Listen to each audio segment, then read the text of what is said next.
Hi guys, I'd like to welcome you guys back to my channel, and today I am here with a different style of a bullet journal video, and it's a chat, don't worry, but it is 6 ways that you can incorporate Bujo into your gaming life.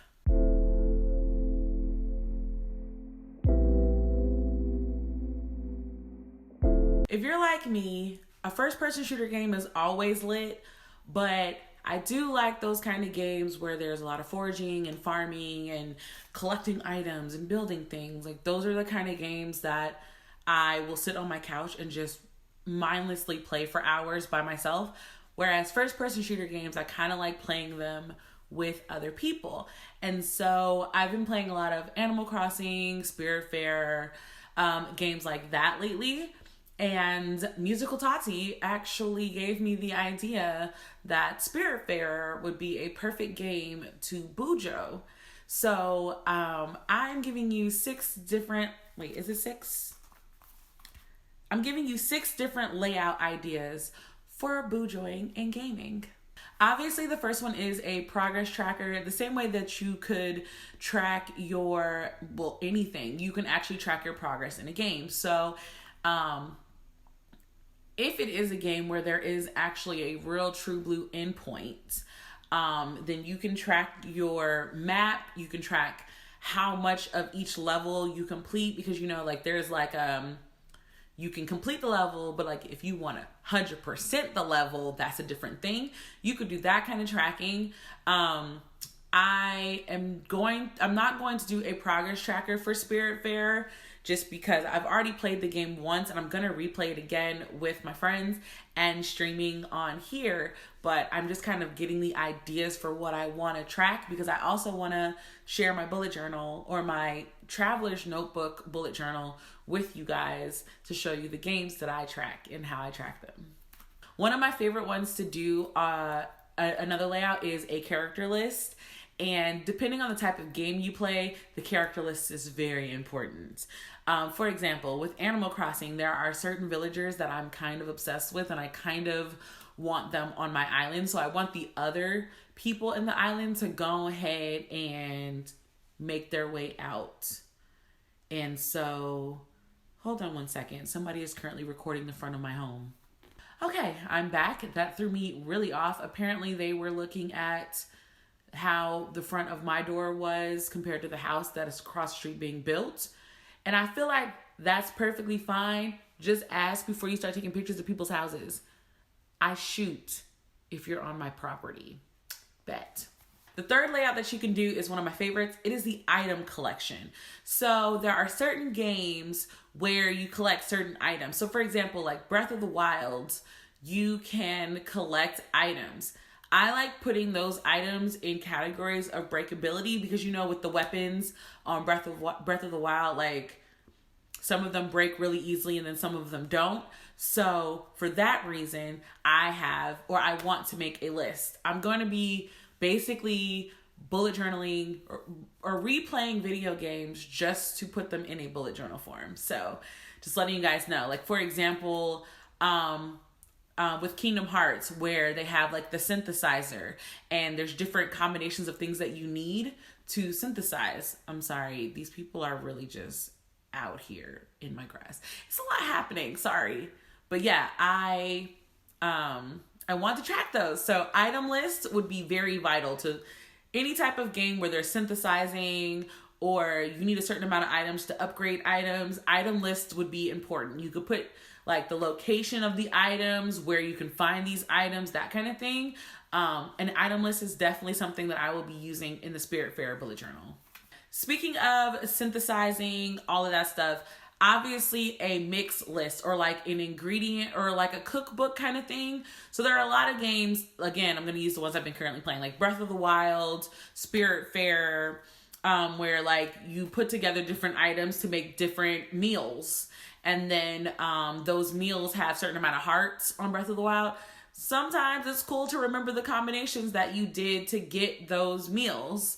And then the same way with Spiritfarer, if you want 100% the game, it's good to already know which combinations that you've already done, because there's so many food ideas that I have been messing up because I keep doing the same combination, and I need to switch up the combinations to get more of the recipes.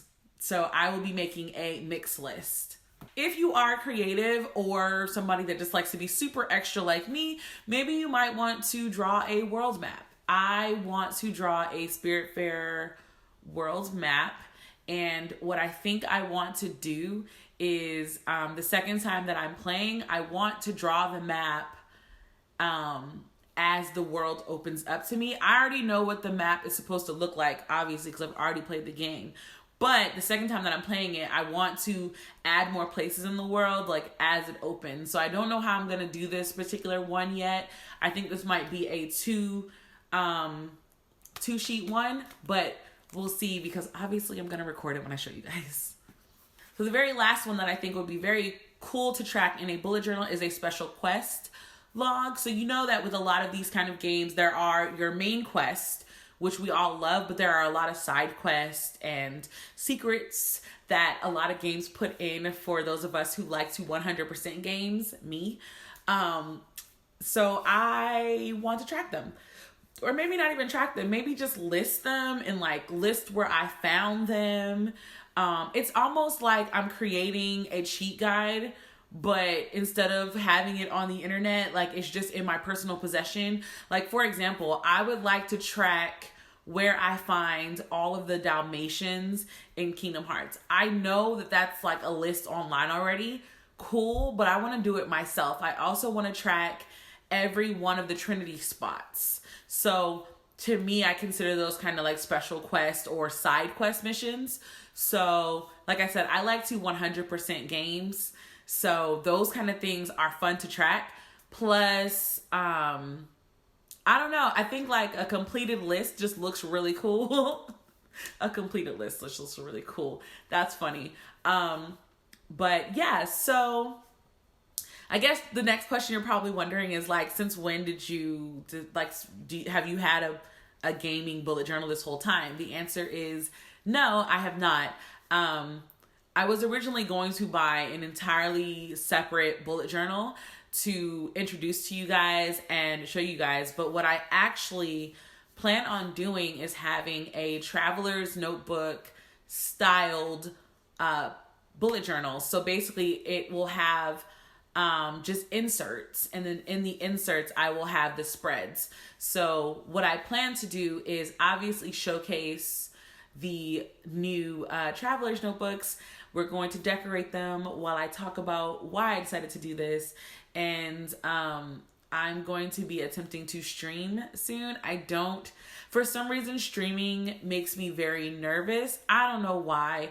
It's probably because sometimes I really suck in video games, and then sometimes I'm really good. It just depends on my mood. And like, I'm just not ready for that kind of backlash because the gaming world is extremely toxic. So I don't know when I'm going to fully introduce it. These videos might actually end up being unlisted on my channel for a while, and I think that it might be something that I offer my Patreons or my patrons for a while, just to kind of get some feedback on it, and then I might release it to you guys. I'm honestly not sure. So basically, my patrons are going to be getting a lot of videos that I'm trying out. I thought about it. You guys are right. I don't necessarily need a whole other channel. Like, that's what playlists are for. So I'm saying all of this to say, I obviously already game and I already bullet journal. And because I don't have any ideas for a bullet journal series right now, or rather I do have some ideas. It's just that I don't have the time right now to lay them out, because the one series I have in mind is about 6 videos. And personally, I realize if I'm going to do a series like that, I'm going to actually record the whole series in one day. And that way I won't miss anything or anything like that. So yeah, I think gaming and Bujo sounds like a fun little series. And if you have games that you guys want me to create spreads for, or if you want me to play them, because I might play them and not even stream it and just show you the bullet journal for it, let me know. I have a PlayStation 3, 4, working on getting the 5, and I have a Switch. So as long as the games are on that, we're good. Also, I plan on streaming The Sims. And that's just one of those things where I'm like, I love The Sims. I've always loved The Sims. But obviously, I love watching people do Sims challenges. So I'm going to start doing challenges. I have a traveler's notebook specifically for challenges. So I'm going to actually do the legacy challenge. I think we're going to start that. But what I think I'm going to do is, I think I'm going to do a stream on YouTube where we actually design the originating family for my legacy. So what I'm actually working on doing is looking up a bunch of CC because I have an idea of how I want my family to look. Like I have pictures of celebrities and people, so I need to go get some sliders because I need to do some lip slide. I definitely need to adjust lips and height. And I have an idea of what I want the house to look like. And so we're going to be building the house first. Are we going to? Yeah, we're probably going to build the house first. And so I need to look up the CC for the house and the yard and stuff like that. So that's what we'll probably do first. I cannot say when that's actually going to happen. I'm still trying to learn the streaming thing, as this is something I have not really done. But I am so excited to be adding gaming to this channel because I'm like, why not stream when I actually do play the game?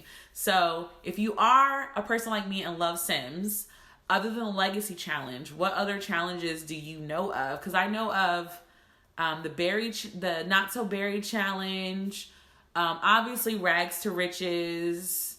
I'm not doing the 100 Baby Challenge. Was letting y'all know that right off the jump. Like, every time I watch those videos, they give me anxiety. So no.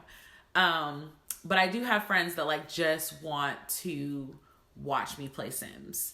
So I'm working on that. And I'm going to actually hopefully test that out with them soon. But we'll be bringing it to my channel. And I'm just like, yay! Like, I love Sims. So yeah, I'm sorry I went on that rant, but yeah, thank you guys as always for being so supportive and checking out my channel. Putting it back into the hobby part of my brain has kind of like made things a lot easier for me in terms of YouTube. So I thank you guys so much for your comments on my channel announcement, channel goals. I really appreciate the feedback and the input. And I've already started implementing some of the things that you guys said to do. So we're almost at 4K. So this video posts and we are already at 4K. Holy crap, thanks. Obviously, I'm going to have to think of something to do for 4K. And until the next time, guys, bye.